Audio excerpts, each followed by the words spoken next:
Welcome to the Trailchasers podcast. This episode is presented by Nexen Tire. I got the chance to visit the Nexen booth at SEMA, and they had the new Trail Hero Jeep on display.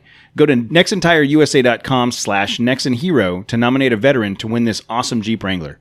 Today on the show, Cody brags about SEMA again. Also, Joe K, a.k.a. Trail Medic, comes on for some abuse and still managed to impart some trail first aid knowledge. Were we that rough on you your first time, Jose? Well, once you go Trailchasers, you never go back. It's time for the Trailchasers podcast. Are you ready? Let's begin. Trailchaser, you have to chase your adventure. Trailchaser, our time is now. You have to chase your adventure. You have to chase your adventure. You have to chase your adventure. You have to chase your adventure.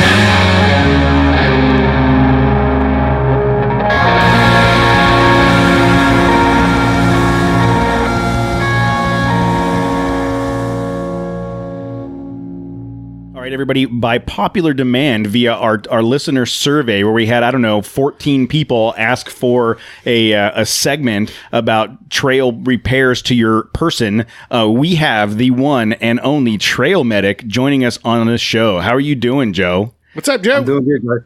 Good, yeah. So we called Joe the Trail Medic. That's because we call him the Trail Medic, hoping that he knows that means he's responsible for fixing us when we do something stupid on the trail, because it's gonna happen. But talk to me about how, or tell the listeners how you ended up with that name.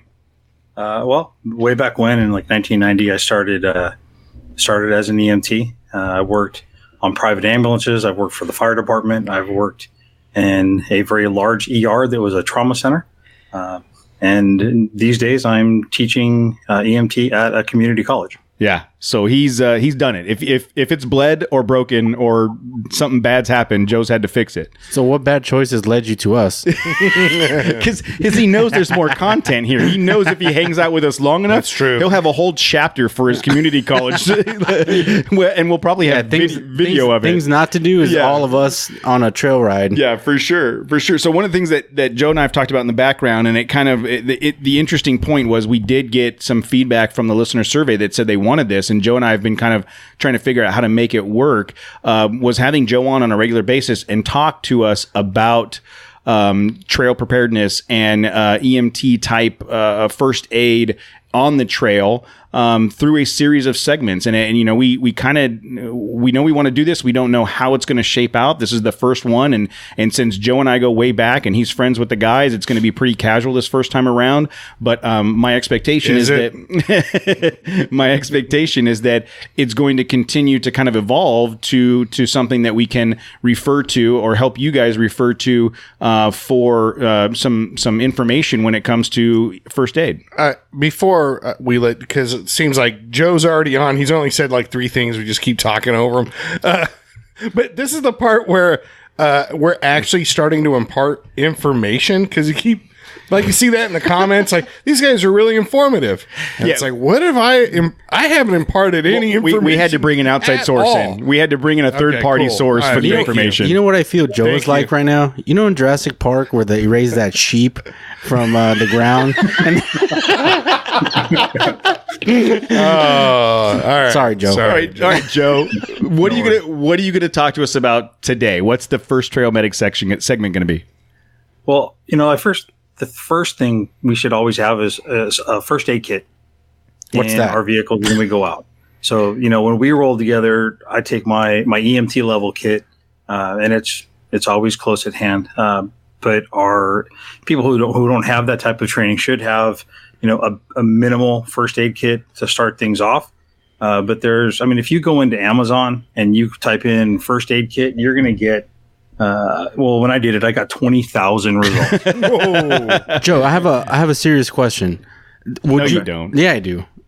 So would you recommend, say someone is looking for a first aid kit for their trail rig, would you recommend them buying one of those advanced level trauma kits, or would you recommend them just buying a simple one first? Well, you can buy that trauma type kit or that IFAC, but do you know how to use the stuff that's in it? No. So, I can see it. I can see it right now. Joe, that would be his next question. Well, do I need to know? Is there instructions, or do I need to know how to use because it? here's what would happen. We would all be standing around a bleeding body, going through all of the different packages in the first aid kit, going, I think you stick that in the wound. You just put that jam on it in him. there. Yeah. Put that on him. well, the scary thing is we've had that moment or I've had that moment where I was sitting in the driver's seat and I'm thinking, God, I can't imagine these clowns going through my bag. I know. No, I was thinking that same thing. Like, oh man, he's going to tumble in this Jeep, and the only one that's going to help him is himself. Like, this is going to be great. Go through, Well, I've been going through my bag, and I pull something out, and I show it to Justin. I go, "What's this?" So Justin is our next best resort. Jesus. We're all hoping. or Jesus. And Jesus, take the wheel. Oh, that's funny. That's funny. So let's talk about that, because I have a first aid kit in the truck. Band-Aids. No, I have a legit first. I don't want to say legit, but I have a decent first aid kit that I had put together. It's basically in 2 different bags, and it goes beyond the Band-Aids. It's got at one point I had a CPR kit, one of those breather things in there. I don't know if I still have it, but that's my point. Is I think I have a first aid kit because I threw the old one from the other truck into the back. I haven't opened it in probably 4 years, so I couldn't tell you if the Vaseline is all crusty. Oh no, that was the first thing to get used up. Oh God. So talk to us about the basics of a first aid kit, Joe. So there's that generic, like the one you roll through any of the stores and you pick up, like Target or Walmart or whatever. Those are for like very low level things, like a simple scrape or something that needs to be irrigated. It has very common type of bleeding control and analgesics and pain relief, that kind of stuff. So those are great for small things, and those are the kind of things that people generally find in their workplace. When we escalate to something that's more like some sort of serious trauma, something where the person's really bleeding out, there's a different level of bleeding control, like tourniquets, and then the new materials, the hemostatic agents we're now using, that we can pack the wounds, where before that wasn't something we taught. But those are 2 things that are really up on the forefront of controlling bleeding. And those are some things that can make a difference when we're in those, remote areas when we're wheeling. Like Hammett. Like the next time you're heading into Hammett and you're worried about getting capped, you better make sure you have the appropriate first aid kits. Whatever tourniquets sounds, yes, you're probably going to need some tourniquets for gunshot wounds. When we did, You might want to, whatever can counter like Coagulant. get some of that expanding spray foam so you can just right into the wound, right there. But what if you run into a bunch of crackheads and somehow some crack gets into your body? Well, then you're gonna have a great time. You'll have all kinds of energy. You'll just be able to run to the hospital. I'm just saying, Joe, is there something that will counter crack? Well, look, I think that's an advanced segment in the future. We'll talk about that. You talked about the tourniquet, but think about it, Joe. when we did Lido Creek, you brought out that tourniquet. That was super cool. Like tourniquet, I'm thinking a belt, I'm thinking a strap, but tell me about that tourniquet that you had that had the whole twisting lock and the whole deal. So where do we find those things? So they're available through different vendors. I don't want to pump anybody right now, but Pump them. Okay, so somebody like North American Rescue or people want to know. You're the Medical expert, Joe. Like, you don't want to pump, individuals. Well, people are relying on your expertise at this point. Like, tell me, like, what's a good manufacturer or brand if we're looking at something in that extreme, tourniquets and stuff. So the CAT T, the CAT tourniquet is one. It's a combat application tourniquet. There's a soft T, and there's several other brands. The ones, if I can do some more research, there's I just did a quick search on Amazon, CAT T, and it's the second thing that comes up, and it's that same tourniquet you showed us, and it's $28 and Prime free 1 day. So if you plan on getting cut tomorrow, you should order that right now. So the thing about some of the ones on Amazon, there has been some conversation that there are some on there that are counterfeit and that they're not as reliable, as durable, and they won't necessarily provide the same type of pressure that's needed to control the bleeding. So this one is from North American Rescue. Is that a brand that you recommend? That is one of the more prolific vendors who's carrying that. So there's a few out there, and most of like the IFACs that in those individual first aid kits that I've looked at online, most of them have that cat tourniquet in there, and it's one of the easier ones to use. The soft T I don't have a lot of experience with, but it's another one of the more popular versions. There's a DoD committee that works with the TCCC, which is the Tactical Casualty Care Initiative, and they recommend specific tourniquets, and there's only like 4 or 5 that are on their list, so they're pretty narrow. But the cat and the soft T are the 2 most popular. Okay. Joe, another question here. This is probably a dumb question. If you use that cat tourniquet, are they reusable or is it one-time use only? How many times do you plan on messing up, dude? I need to know. I need to know how many I need to carry in my truck. Well, that's typically a single use. That's a like a nylon type material. It'll absorb the blood. It washes off. So once we get blood into it, we're not going to reuse it in a professional setting. That makes sense. We're not professionals here, though. Yeah. So if you're stocking up when it comes to using a tourniquet, you should probably have 2. Right. Because in our EMS guidelines, when you apply the first tourniquet, if you do it properly and it doesn't control the bleeding, you can escalate to a second. Oh, okay. Woo. Dude, that's a bad day. We're having a bad day on the trail. If you got to put 2 tourniquets on my body, I'm going to be unhappy with whatever it was you guys did that got me into that situation. Chopped off a couple of your limbs. Cody. What's that, Joe? You're usually up front, bro. I know. It's usually my fault. It's usually my fault.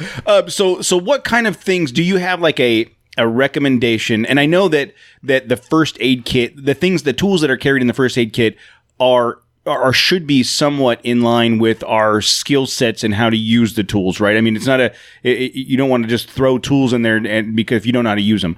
But from an entry level perspective, thinking about the cuts and scrapes and burns and the most common things you can the things that are happening on the trail, what would be being run over by a Tacoma? I ran over my brother's foot on Mojave. Remember that? What kind of things should we have in a basic first aid kit for on the trail? So you should always have gauze. Okay. In both a square, like a 2x2 or a 4x4 configuration. And you typically want to get those in like individual packages. They got like 2 or 3, maybe 4 in a single package. That way they stay clean and preserved. Mm-hmm. And I'm pretty sure most of those are like sterile until open. Yeah. So having several of those, some either roller gauze or like an ACE bandage or an elastic bandage. Coban is another great one that's that self-adhering bandage. Yep. So if you have a scuff and you can put direct pressure on it, and then you can use one of those to wrap and hold that pressure in place. It's better than trying to tape down a 4x4. Mm-hmm. Nobody likes it when their hair gets ripped off, or you peel that tape off the skin. So those kind of things for bleeding control and wound dressings, having that 4x4 square and like a 2x2 also, maybe an eye patch, having something to irrigate eyes with. That's a good one. I forget about a lot. I mean, it's really easy for us to get stuff in our eyes when we're crawling under a vehicle to see what's going on. I don't ever think about having like a squeeze bottle or something to help to irrigate. You know what I mean? That's a really good call right there. I forget eye wash. Yeah. So other things like having gloves and a pair of safety glasses, because if somebody's bleeding and you're trying to help them, there's the potential that blood can splash, or they can cough up blood or whatever and get it in your face. So having something to protect your eyes with, those exam gloves, the nitro gloves, things to control pain, like acetaminophen or ibuprofen or things like that. Oh, dude, I don't go anywhere without acetaminophen or ibuprofen. Like there's like a minimum of thousands of milligrams. I jingle when I walk because you can hear it in my tactical dad shorts. That's what's going on there. Yeah, and then other things like thought you just walked around with maracas in your pants. So Benadryl for people. If That's a good one. That's a good one. Yeah, I wouldn't think of that. Yeah, I need to go to sleep. And That's for when the kid's in the back seat won't shut up. And then another one that's like really, really good one to have around is Imodium, in case you get some sort of stomach bug or you eat something. And yeah, some of Cody's having that type Fritos of problem, chilies. You can dehydrate pretty quickly. So making sure that you don't push out that volume of fluid. All right. What about for burns? I don't. What's the best? The easiest thing to do for Coors Light. Yeah. Just pour it right over it. No, but I'm thinking about we're dealing with vehicles all the time, right? So we open up the hood of the engine because there's something going on, and we touch an exhaust pipe or something. Like I would think that or even a rope burn from a winch or something. What kind of applications should or tools should we have in the first aid kit for that? So if we're talking about just an isolated burn, right, just an arm or a hand or something, just cool water, just cool that off, stop the burning, and then if we're going to treat it, then we're going to use a dry sterile dressing, those 4x4s we talked about, and then just wrap it. Okay. There's no, the wives' tales about butter or this kind of cream or that or kind of cream. Neosporin or something. Yeah, a lot of time those petroleum based creams or items will kind of lock the heat in and trap it and continue the burning. So what we want is just to stop the burning. And we can have a whole segment on the different types of burns. That's probably a good idea. And that's a whole lecture in an EMT program. That's a whole 4-hour block. Wow, that's probably a good idea. What other kind of there's your standard strains and sprains from breaks. Breaks can happen. Yeah. So first aid kit is there a preferable method in a first aid kit for like a sprained ankle or a sprained wrist or something? What do we do there other than grabbing a couple sticks and ace banding it? Well, if you can carry some cardboard splints. They're pretty inexpensive. They lay flat, so they're good to stuff like under a seat or in the pocket behind the seat. Those are great things because you can cut them. There's also a thing called a SAM splint. It's a metal piece. There's a metal piece within some foam and rubber, and it's very moldable.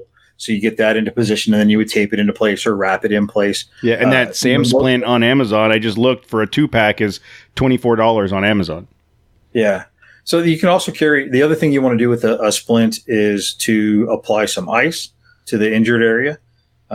And so you can use cold packs, which they don't last that long. If we're on a longer run, we're going to have coolers, and sometimes we may have ice in there. So packing some Ziploc bags into your first aid kit is a fantastic idea. So if something happens, you grab that, pack it full of ice, and then it's on the wound. Once again, this is where the blue mountains of your Coors Light cans will let you know when. Actually, I take it back. Yeah, I might have been wrong about Coors Light. You're coming around, bro. You could wrap the entire ankle in a 6-pack with an ace bandage. Hold on. Check the mountains. We need to rotate your Coors Light cans around your wound. They're a little light. Your mountains are not blue any longer. And then you trade them out. Wow. So, if you bring the 18-pack of Coors Light in the carton, you can use the carton as the splint, and then the beer. Oh, look at life hacks right here, people. Wow. So Joe's kit, he's shown us his you've got the quick pull kit that's readily available right there by your seat, which is like a small first aid kit, and then you've got like the full on EMT bag. Yeah, well, it's like a small duffel bag in the back. What? It makes me feel safe. Yeah, as long as he's with us and he's not the one that's hurt, we're good. Yeah, exactly. What kind of what's the best way to carry the first aid kit? And should we buy a prefabbed one, or is it make more sense to just pick out the things that you need? Or talk to us about like your first aid kit. I'm sure that your first aid kit is a little bit over the top because of what you do, but how if I didn't have my 10-year-old first aid kit sitting in the back of my truck, what should I do? How do I go about getting one? So a tiered approach is a good idea. So having that generic, Walmart, Target, Walgreens first aid kit with the very basic stuff in there is a great thing to have because that may address your needs. But the escalation to that would be a bleeding control kit, the trauma kit, having things like the tourniquet in it, the hemostatic dressing, the things that will help you control bleeding. If you have that pocket mask, that would be a good thing to have in there in case you needed to do CPR and you needed that level of protection. So having things that would be more immediate life threatening in that rip-off kit would be the good idea. So then you would also want to have another layer to that if you have additional training, like your EMT kit, or if you were a paramedic, you would have the same kind of kit as an EMT, because a lot of times when you remove a paramedic from their regular duties, where they are authorized to have the IVs and the meds and the advanced life support stuff, you strip all that away. They're EMTs. Okay. So, we kind of there are some things we can carry without having to have a prescription or authorization to carry. Really? Good to know. Basic life support bucket. So, good to know. So you'd have that basic first aid kit, the more of an immediate life threat kit, and then you would have more of a restock kit to refill those things, or I've heard even some people call it a base camp kit. That would be like, we're taking care of the entire group out of that when we're at camp for some of the smaller, more tedious things. But the other two are more, in the front of the vehicle, where the other one would be packed away until we hit camp. Mm-hmm. And now that you're saying, go ahead, Matt. No, I was going to say, you were talking about escalating levels of the kit there, kind of, and the way I heard that was like you just escalated, and now you have a lift on your truck. Maybe an Icon suspension. Now you're doing crazier things, and now that you're doing crazier things, you better make sure that you're capable of. You better be prepared for the things that you're getting, because from what I understand, you guys did some craziness a couple weeks ago. Yeah, and so Jose, did you get any training? No, I was with Joe, so I didn't care. Yeah, I didn't care. Going back to the conversation, thinking about what we were just saying, how you had the readily available kit. Like I think about my quote unquote first aid kits that are in the back of the truck, in the deck system, behind a locked drawer. I have it, but it's going to take me 4 minutes to get to it. If there's something, by the time it's all said and done. So I should probably reconfigure that and have something that's readily available in the cab. Yeah. How is your emergency kit secured in your Jeep? It is just sitting in the seat behind me. Okay. It is just on the top of whatever might be stacked up in that the rear seat on my side. But I was thinking about that. I was thinking that we should have at least with the core group, have the same build for first aid kit, or the same build for that trauma kit in all of our rides. So that way, no matter who grabs it, the layout. You can know the layout. As long as it doesn't, long as it doesn't take beer space or cooler space. I got my priorities. No, because what's going to happen? And you're already around. You're around. I'm going to be laying on the ground, and Joe's going to say, "Matt, go grab your kit." And I'm like, "No, I don't want Matt's kit. I don't want Matt's kit." You know what Matt's kit has. Yeah. All you're going to hear is the... yeah. Well, we may crack open Matt's kit and Legos fall out. Oh, yeah, that's true. Yeah. So I agree that we should all have a similar kit, but I think whoever's injured gets to pick whose kit they get to use. I think that's a rule. Anyone but Matt. So I like the idea. I like the idea of having a standardized kit. So maybe one of the future episodes, something we can talk about is like a parts list, like a build up. Yeah, here's a build of what we as a group, because we're all going to default to you. If you say carry Band-Aids, we're going to carry Band-Aids. But I think if we create like a build list of this is what the core first aid kit is going to consist of. That's something we can share with the audience. I think that's a great idea. Yeah, I agree. Just a ballpark. Do you have any idea what a good kit is going to run? I guess we'll know once we do the build list, but what are your thoughts on cost for first aid? Well, when we price out the generic kits, they can go from, $8 to, $50. And when we price out an IFAC kit, they can be as inexpensive as $15. but they can quickly get over 100, 150 and up. So you get to like an EMT level kit, we're talking about 190 to $400. I've got one of my bags. The bag itself was more than that. Wow. Do those kits come with like extra Vicodin or ibuprofen in it, or I don't know, Coors Lights. It's Coors Lights, medicinal Coors Lights. you know what though? It's one of those things you're like, do I really want to spend $100 on a first aid kit? It's Not if it had Coors Lights in it. but- I'd ask for a refund. But and back, I would say for me, back in the day, I probably would say no because I've got electrical tape and I'm crazy, covered, right? Like I don't even whatever, I don't care. But now that I go wheeling with the girls, with Yes. Tammy and Presley, I mean. I thought you were talking about me and Jose. Yeah. No, I could care less. That's No, what I thought. If you guys get hurt, I'm gonna just laugh until Joe fixes it. But now that What if Joe's not with us? then I'll call him and be gonna like, laugh. hey, dude, Matt, FaceTime. He's gonna FaceTime. hey, Matt is writhing in pain. What should I do now? Look at this. No, but now that we're now that we're going out with the family, I feel like more of a responsibility to have a reasonably equipped kit so that should something happen, I've got it covered. Hey, that was Diet Dew. Just so you guys was it? know. Oh, yeah. I didn't want to impart any of Jose's Coors Lights on you. So yeah, I think that's a really good next idea is coming up with a build list for a quote unquote reasonable kit. Cody's just looking for any excuse to buy a new bag, a new backpack. Dude, so if he can get something one for the- yeah. that's like red, I'm already calling his backpack. It's going to be red with like maybe the like a cross, the red cross on it, right? I'm gonna get an orange one. Oh, I saw at Disneyland. I saw an orange backpack that looked like an X-wing fighter. I really want that. Total. oh, see, I'll get my X-wing fighter backpack. That'll become my first aid kit. But I think because I think for most of us, go out wheeling. We haven't been, hopefully, haven't been injured significantly. We've had cuts and scrapes or whatever, but it's just like anything else. It's just a matter of time. I mean, eventually something's going to happen. I mean, we've talked about, we've had guys out on dirt bike trips that have broken ribs, knocked themselves out. Like we're talking. yeah, it just happened. It just happened. Yeah, you just have it.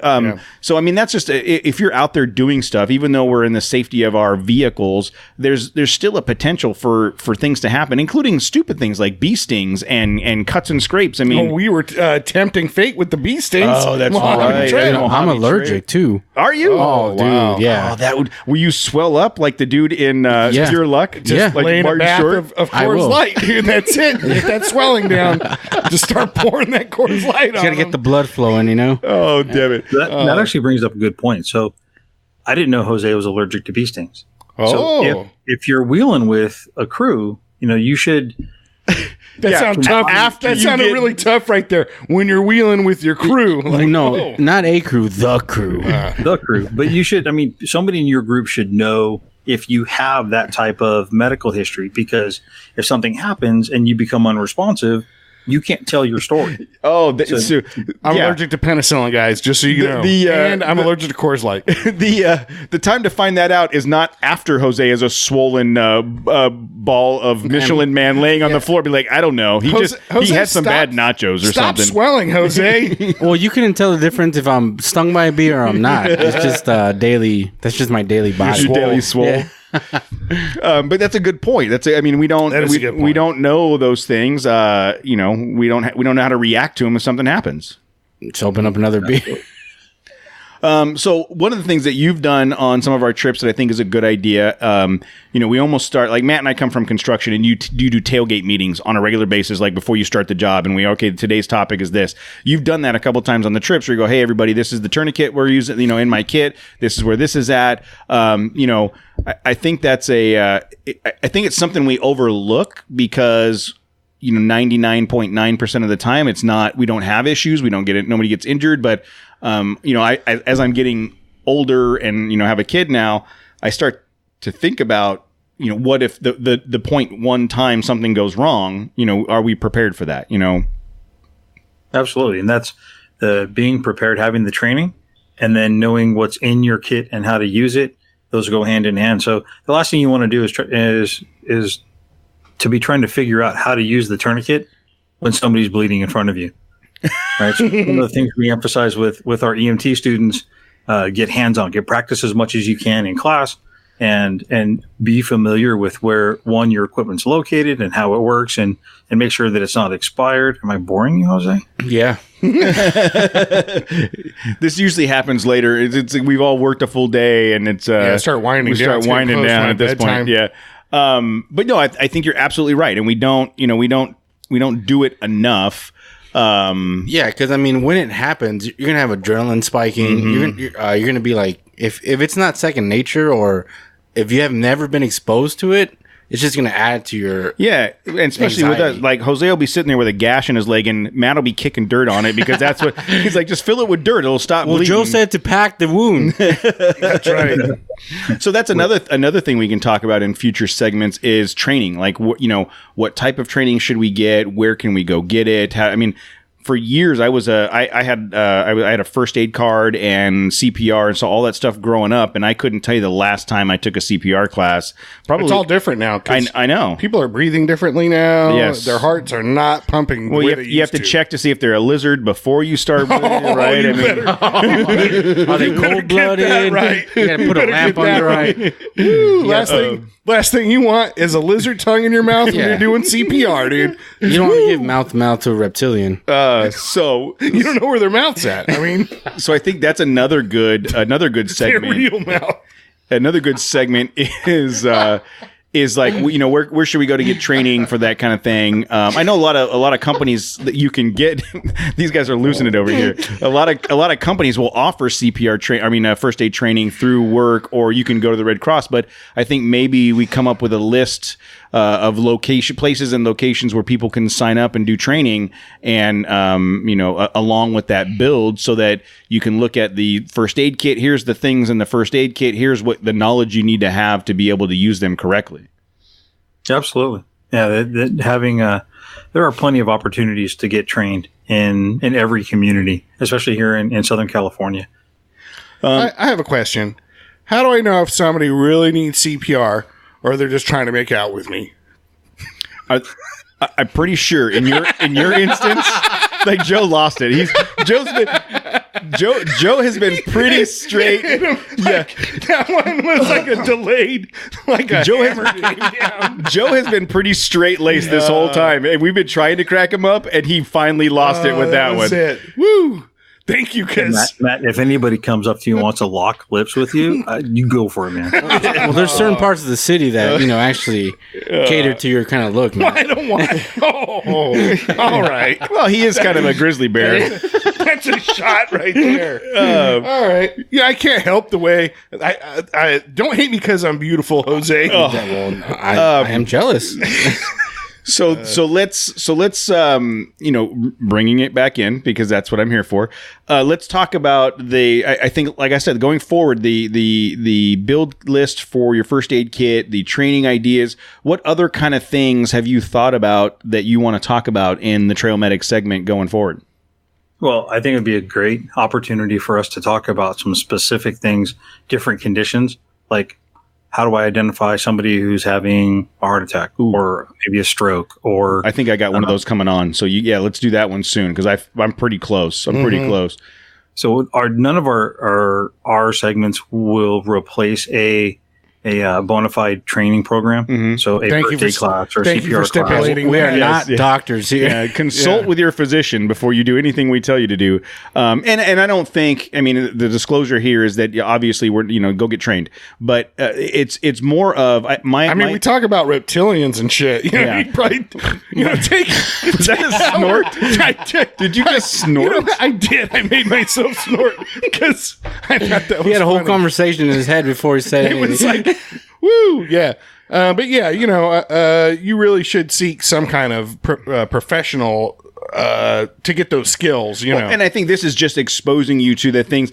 Just in the conversation we've had with Joe so far, there's a handful of things that came up that are probably pretty commonplace for Joe and the stuff that he does, but none of us thought about it. Like, this is just to open up the doors to the ideas of things that you should be aware of. And then, the next step would be going to get actually trained and certified in using those tools. But, I mean, we crack a lot of jokes and we're having a lot of fun with this, but I do believe that it's a real skill that we should have out there in the desert for our families that we take with us, for the group that we're hanging out with, you never know when you're going to roll up onto a situation out there and someone's tumbled their vehicle over and everybody else is 3 sheets to the wind laughing at them, you know what I mean? And cooler heads need to be present.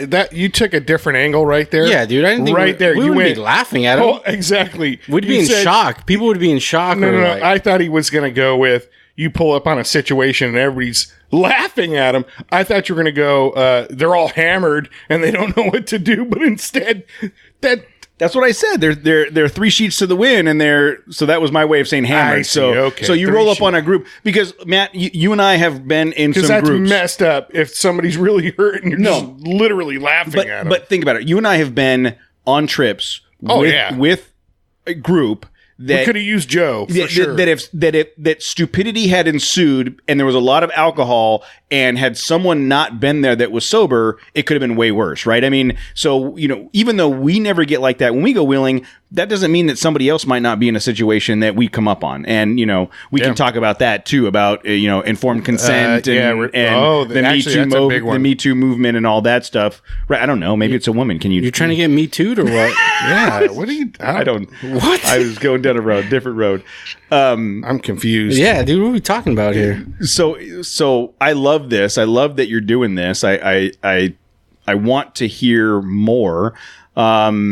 What other things do you think, for the first segment, do you want to talk about that will kind of set the stage for what's going to come up in the future? Well, so we talked about kits, we talked about training. The other thing would be comms, right? How do you get a call out if you're in a spot that has no cell reception? So having something, the FRS radios that we use. There's also the GMRS radios. There's ham radio. I recently got my ham license, and every time we're out, I pre-plan and look for the repeaters, and I test them while we're out to see if I can connect. And when Jose and I were out, a couple weeks ago, I actually was on the radio and talking to a guy that I think he was in Lancaster somewhere. He kept rattling all the peak that he was on, and we were up on Cleghorn, and that was that was on either the 2 meter or 70 centimeter band, one of those two. And we were talking direct radio to radio. It was not hitting a repeater. That's crazy. Wow. So that's crazy. Having that kind of capability is the other part. Because if you can't call for help, we've got to start driving them out, right? Yeah. And that puts them at risk depending on what kind of injury there is. I didn't know you were a ham radio operator. Have you tried talking to astronauts? That's the most important thing I care about. I can't disclose that. Oh man! Yeah, that's a whole nother segment. He's denying that there's orbit.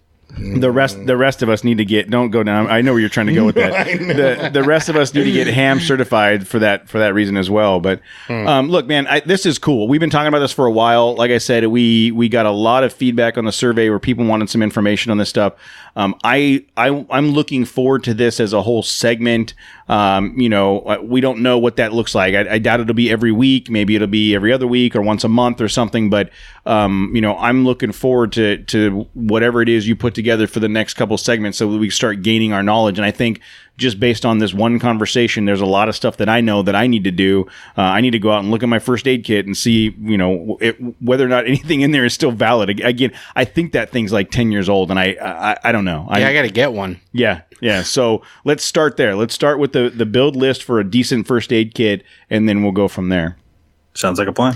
Awesome, man. Thank you so much for coming on. I appreciate it. And, obviously we'll hang out soon, and we'll be talking to you on a future episode of The Trail Medic. You're listening to a 4x4 Radio Network podcast.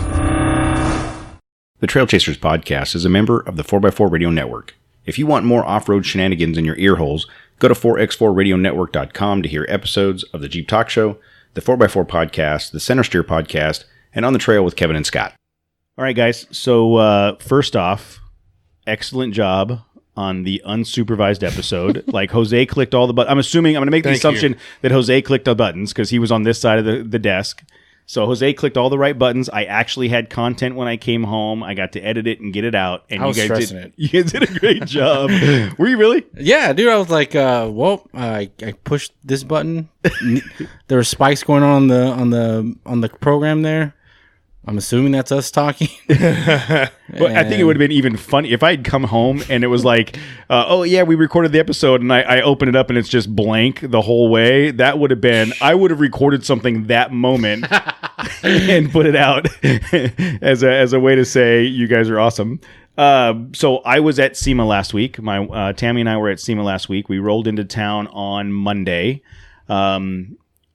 I didn't know this in previous attendance at SEMA, but they have a whole education track during the show. Like, you can sign up. Once you have a badge, you can sign up. So I went through and signed up for a bunch of stuff. I didn't go to all of them because we were pretty exhausted. But on Monday, we got there and went to a podcast do's and don'ts. So I was going to ask you about that because I think it was hosted by the Sean Holman, right? Yeah, Sean Holman from the Truck Show podcast, right? So, and he's just a super cool guy. Like, I mean, he works for Motor Trend. He's been in the industry. He knows everybody in the world, right? But he takes his time to, like, hey, Cody, what's going on? How are you doing? I mean, he's just a super cool dude. I've been really impressed with him just from a personal standpoint of not being afraid during that session, right? It was a pretty decent sized room and it was fairly full, and you had a mixture of people that were already doing stuff like podcasts and people that wanted to start them, or people that were there from a company and the company wanted to start a podcast, right? So he kind of walked everybody through different things, things to consider, what to do, and kind of a real quick, an hour long, this is how you get started. And it was super cool. I mean, I wish I had gone to an hour long how to get started, 2016. That probably would have avoided some mistakes, but it was cool. He was really good. I enjoyed spending some time with him.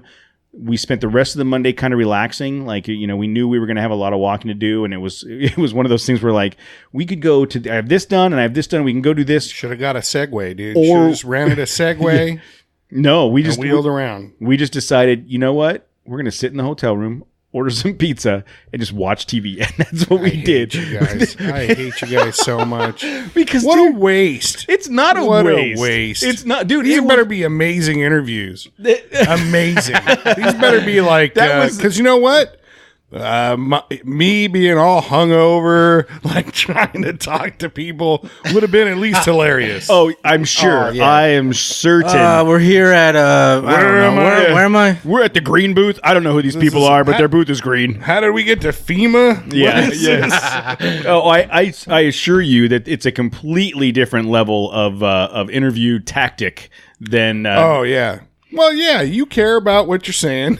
And then I just spitball. And, just like here, just talking to the microphone. Yeah. I'll be back. But SEMA was awesome. All of the manufacturers, literally everybody's there, right? I was going to say, please tell me you got a nice report on some stickers. Oh, there's all kinds. I got all kinds of stickers. I want a good quality sticker segment. Dude, the best stickers of the entire show was the Lance Camper. You'll hear that story during the interview. The Lance Camper was awesome. I'm fortunate enough to already we had, just like last year with Jose, Con Media connected with us. Yeah. They set up a handful of interviews. Some of those you'll hear today. I also went out and got some other interviews with some people. Radflow talked to me. Falcon Shocks. So I mean, it was. Why are you laughing so hard, Jose? Well, what's funny is I was like, I thought we were on a list or something. Yeah, well, after the expo, when you guys were had that whole interaction, I thought I'm going to kind of go actually give them a legit conversation, and the guy was really cool. They had have you seen the Suzuki Jimny? Yes. Oh, it is the coolest little. Think of a Suzuki Samurai in 2019. Yeah. It is super cool. There was a bunch of them there. I saw maybe 5 of them in different booths.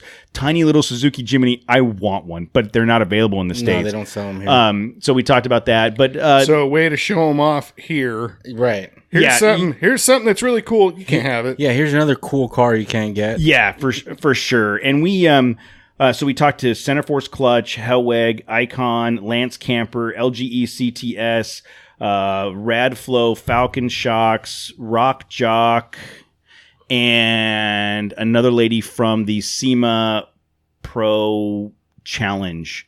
And I apologize that I can't remember her name, but I'll find it. So a handful of interviews.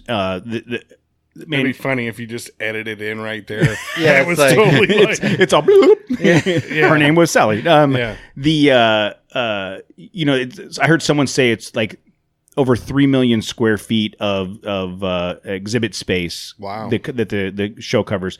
One of the guys that was kind of we saw on a regular basis was saying that his pedometer tracked 25 miles on Tuesday. Oh my God. on Tuesday. Just on Tuesday. I would believe that I easily did between 20 and 30 miles of walking between Monday and Wednesday when we left. My wife and I. Last year when we went, I think we hit 10 miles on one day. Yeah. So we, because Monday we didn't walk that much of the show because the actual buildings weren't available. But we did the podcast thing. Then we went outside. All of the outside stuff. And pro tip, folks. All of the outside is pretty much open to the public. It is open. I mean, it's you free. can just walk in and half of the stuff is outside. You can see all kinds of cool stuff. So if you wanted to go to SEMA just to see cool things, you get like 80% of the stuff out. Like I'm saying like of like what you're because feeling like yes, you know what I'm trying to say. And right? most of the vendors have an outside booth and something inside. So pro tip, next year at SEMA, if you want content, just go to SEMA and walk around the parking lot. Mm-hmm. Can you rent a Segway? Can you rent something No. if you don't want No, there was there's a too many bunch people. of the little rascals, man. Those little scooter things that people were cruising around. Right. You saw Alfalfa and Spanky? Yes, they were there. They were there for sure. So walking a lot. The Little Rascals was you an just old dated TV yourself. show. I don't know what Yes. you're talking about, dude. I'm trying to explain it to you. It was an old show. They hold show it on on, Saturday your monocle mornings. fell out. I can't afford a monocle, Jose. Yeah, he's not Mr. Monopoly. So, I mean, we did a crap ton of walking, and Tammy was a trooper. She was the whole time. This is the first SEMA show that she hasn't had to work in like 8 years. So she was there just to film and go where I was going and help out, and she did a phenomenal job. We went to a industry party at her old work on Tuesday night, which was really cool. We got to see some old friends. We did more interviews on Wednesday and then cut out Wednesday, drove from Vegas to home to Eastville, from home to Brea to pick up my daughter and back, all in one day. I mean, it was a long day, it was a dude. pretty solid day. And then I was back at the office Thursday morning. But I mean, it's one of those things where you could spend, I feel like we covered a lot of the show, but I still feel like there was stuff I probably could have spent more time looking at. There were a couple booths I went up to and I wanted to talk to someone, and it was just so many people that I was like, I'll come back. And then, I'd go talk to somebody else and I didn't get a chance to come back. Did you walk into that overland experience that they had? Yes, that was really cool. So this is the first year they did this. Outside, out towards the drift track because they take people on drift race rides. Giant, I would say probably 3 or 4 football fields long, white tent. And it was a giant overland experience. I mean, they had, all kinds of everything that would fall into that with the refrigerators. fridge. Dometic was in the main in the South Hall. Okay. And I think that's because they've been doing it for so long that they're, and they may have had a presence out there in the tent, but I didn't notice it. But there's a lot of cool overland products with a lot of rigs on display with rooftop tents and fully kitted out. And, I think that seemed to be, I was there both Tuesday and Wednesday for different events. And it seemed to be pretty busy the whole time. I am going to assume that's going to get bigger. From what you described, that pretty much that overland tent sounds like sitting on the 405 down in Orange County. Just a bunch of trucks. Forerunners with rooftop tents. It's a brand new 4Runner or Tacoma. Yeah, with a brand with new a lift, and they have those little traction plates or whatever strapped to the side. Yeah. And you wonder, I wonder if that dude's actually ever taken that off-roading. I don't know. There was definitely a feel in the overland experience that manufacturers were embracing that lifestyle. The long travel, not long travel as in suspension, but long periods of time travel. The week-long trip covering a lot of and I like, again, we interviewed Lance Camper, and man, that thing was it was like a condo on wheels, man. I'm like, dude. Anytime we see someone cruising on the freeway with a Lance Camper, I always tell my wife, I said, that guy's living the dream, because my dream is to have a full-size truck with a Lance Camper on it and a trailer pulling my trail rig. Like, I would be happy there.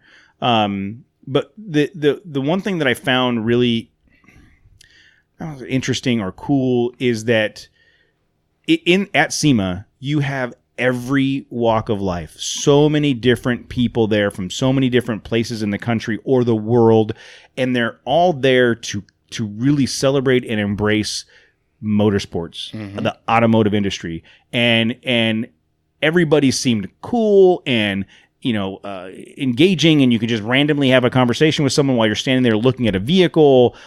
All of the people working the booths are super nice. Oh, except for one. I forgot to tell you guys this story. Oh, this sounds good. This sounds tasty. So we're walking, and we had interviews scheduled, and there was a period where we had like an hour, 2 hours in between a scheduled interview. And so I was kind of walking, looking for things that I wasn't familiar with. And I saw a booth, really big, well-produced booth with suspension products. A name I'd never heard of before, but they looked like high-end suspension products. They had both lowering kits for like your classic Chevy trucks and what have you, and then they had a couple vehicles there with lifted off-road external reservoir shocks. And I was like, wow, I've been doing this a long time, and I've never heard of them. They don't look like they're just a startup. What does the name rhyme with? and Jose likes to do that. Can I guess? Yeah. You walked up and said, wow, you guys got a really impressive setup. I've never heard of you. And then they got offended by it. No, I didn't even go that route. I said, I introduced myself to one of the people that were there. There was a lady there. And I said, hey, here's my card. My name's Cody. I'm from the Trailchasers podcast. We, off-roading, blah, blah, blah. I'm really interested in learning more about your product. Would you mind doing a couple minutes of a conversation with me? And she goes, oh no, that's not me. That's going to be this lady. And she walks over and she taps this lady on the shoulder, and she was having a conversation with someone. And she said, hey, there's somebody here that wants to talk to you about the product. And she looks over her shoulder at me and she's like, oh man, really? All right, give me a minute. Wow. And I was like, okay, maybe she's being sarcastic and it didn't come off. I just kept walking. And I was like, and so I'm sitting there. Well, Tammy and I are sitting there, and I'm looking at their products. And after like a couple minutes, maybe 3 to 5 minutes or whatever it was, I don't know how long it was, but what seemed to be a long enough time, I'm like, you know what? This is BS. I'm trying to have a conversation with you. What are you doing here? If not, if you don't want to, by any means possible, get your name out. Yes. So we're not going to talk about the person or this company you have on the screen. Yeah, so you have them on the screen, and you're right. I've never heard of them either. I've never heard. I don't think it's worth talking about them. I think talking about them would end up driving people to their website and seeing who they are. So, I'm not impressed. No, but I mean, again, their booth was really nice. They had some really nice rigs. They seemed to have some quality components, and I'm really put back by the way that she responded. Honestly, dude, I think they're just rebranded. Their other products just rebranded. I think they just like hire some, or they just buy someone else's stuff and they rebrand it as their own. They pay a licensing fee or something. You know what? I think these guys are from Hemet. That looks like Hammett to me. Hold on. Let's see if they have a top right. Contact us. Yeah, Here we go. us. They are not. They are not. They are. Might as well. Yeah, they're somewhere in that. What's wrong with that city? I don't know. Well, one, they're from there. And two, give me a minute, dude. Let me look that up. I've been to that city because a division. There used to be a division of our company that had a headquarters there, a manufacturing headquarters there, and I went there for training. That ain't no city to go hang out in. It probably smells really bad. It is. Matter of fact, this building is directly across the way from the factory, because I could tell by the way that because this is what the factory for our division looks like. There's a big industrial park. Yeah, that's all the buildings look like that. They swear I've probably driven by that building. And you don't want to go there, people. So anyways, I was just, other than that one experience, everybody was interesting. And there were people there that... what did she think? Like you were going to be like, I don't know, Stu Nahan or something? I don't... How was that pool, like Stu Nahan? I mean, I get it. Right. I get it. Again. I don't know that. Like Jose has no idea who Stu Nahan is. If you know who Stu Nahan is, leave us a voicemail and explain it to Jose so he understands. Yeah, but your company's at SEMA, so you can not only display but talk about why your product is there. Like you would want to talk about your product, or you should want to talk. That person was probably talking to like I don't know, one of them fluff girls or something. I don't know. But yeah, so this is. I mean, there were people there like Brandon Curry that from Rock Jock that, I mean, he's Brandon Curry. He doesn't have to talk to us, but he took the time to have a conversation with him. You'll hear that interview. I was really just surprised at that person's response. And my assumption is the reason that they went over and tapped her on the shoulder is because she's probably the marketing and PR person. And if you're a marketing and PR person for a large organization like that, well, you have no business responding when someone wants to have a conversation like that. I mean, it was really off-putting. So fortunately, that was the only experience I had like that. Everybody else was awesome. I had a long conversation with Teresa and Sarah from LGS-CTS. They built the coolest 1968 Bronco I've ever seen in my life. You're going to hear it. That's probably one of the interviews I'll play tonight on this episode.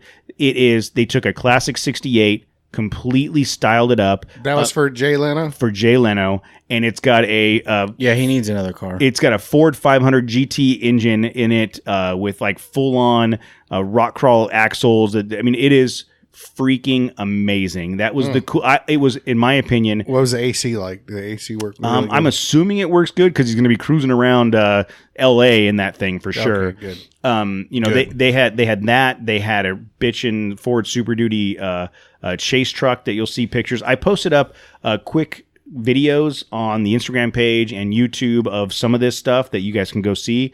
That was really impressive. Like I said, I was really impressed with the center force clutch. They had a beautiful orange Trailchaser orange JL there, manual transmission. It was gorgeous. They were really. I learned a lot about clutches that I didn't know about before. Hellwig debuted. They built a Ford Ranger that they're calling their attainable adventure. Like, anybody could build it with the right budget type of thing that they worked with Ford on to build. That was a really cool rig. Didn't Icon win like product of the year? I was just going to say, and then Icon won product of the show in the 4x4. You'll hear Scott talk about it. 4x4 off-road category for their line of suspension for the Jeep Gladiator, which we can attest to, right? I mean, absolutely. It's absolutely, and that's I kind of made that point when it came up in conversation. Did you tell him? I was like, yep, I see it. But all in all, I mean, I really appreciate the opportunity that I had to go to the show. I really appreciate my wife being a trooper and just she was filming and helping, and anywhere I wanted to go, she was down with it. I did get to run into Tony from the Jeep Talk Show. First time I've met him in person. Oh yeah, that was super cool. We met the guys from Wheeling Wine and Whiskey. They were super cool, and the Mike and Max from there. I mean, it was kind of interesting, and Kevin and Scott from On the Trail podcast. And I felt bad because by the time we got around, like Tony and Kevin and Scott were in the media area towards the end of the day Wednesday, and by that time a couple of our interviews had gone way longer than we expected, and we needed to get out of town to get back in time to get Presley. Tammy was completely exhausted. I was too. I was running on fumes. So I went in. Tammy went to the bathroom. She's like, I'm just going to sit here and wait. And I went and just said hi to Tony and Kevin and Scott. Just introduced myself, talked to them for 5-10 minutes, and I had to bail. And I felt bad. I wanted to spend more time with those guys, but we had to get out of Dodge. So I think next year it'll be maybe make it a larger event with everybody on the 4x4 Radio Network going at the same time and setting up some kind of round robin type thing. So. That would be kind of beneficial too if as a network we went out and kind of covered more stuff, or I don't know, thinking of a big picture like that. Yeah, well, and Tony and I had a little bit of a conversation about that. How can we leverage the content from each show? And it'd be a great idea. So I'm hopefully everybody gets to go next year, and I got a couple slackers that don't want to do anything because they're too busy doing that work stuff, which whatever. Yeah, too busy providing for their families. Whatever. And, Overrated. Do you know if I went to SEMA, I would still be recovering from that. This is like a week later. I would still be recovering from that trip. Yeah. Oh, I know. You know me, dude. I do. I know you. Matt, don't you want to go into SEMA? What? What is that? No, we would find you Matt, at SEMA here. from the night before. We're not here to just keep poker tournaments and drinking the whole time. Yeah. All right. And I got invited to go to the Icon party Thursday night, but we had to come home Wednesday night, and I told Jeremy, I said, here, I'm really thinking about working Thursday, taking off, driving out, doing a bachelor bonsai trip, meeting you guys at your party. I'll sleep in my truck and drive home Friday. And dude, by Thursday morning, I was like, that's not happening. I can't do that. I'm 46 years old. Yeah.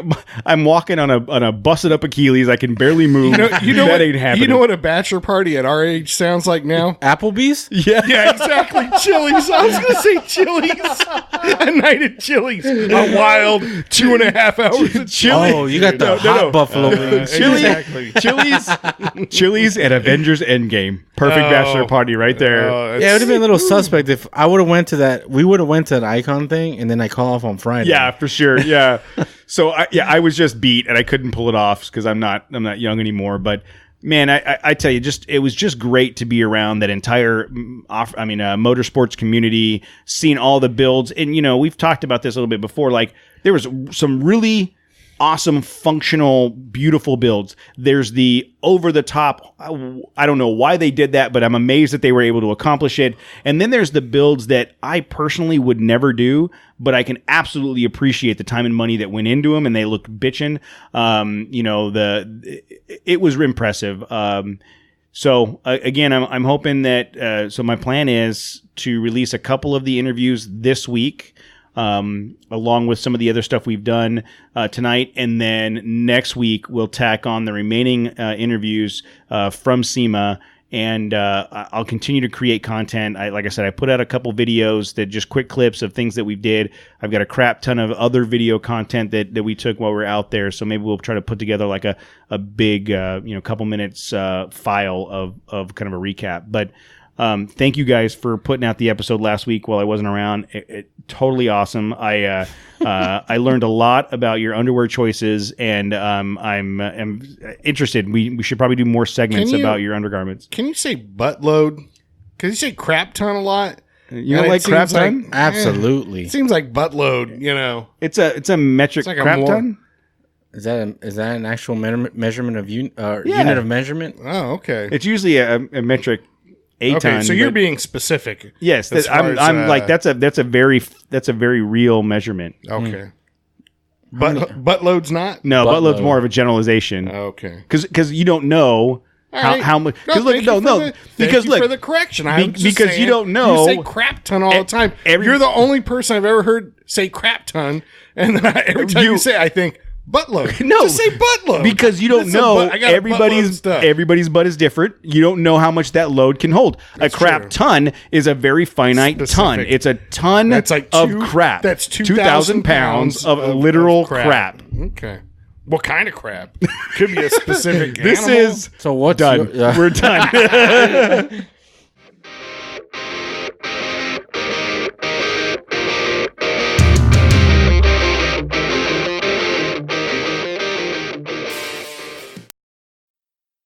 All right, everybody, we are at SEMA 2019 with Sarah and Teresa from LGS-CTS Motorsports at the Ford booth, and you guys have had a lot of hands-on here at Ford. I've been walking around here and seeing that stuff. Awesome. So talk to me about that. Talk to me about your relationship with Ford, starting with, and then we'll go look at some of these builds.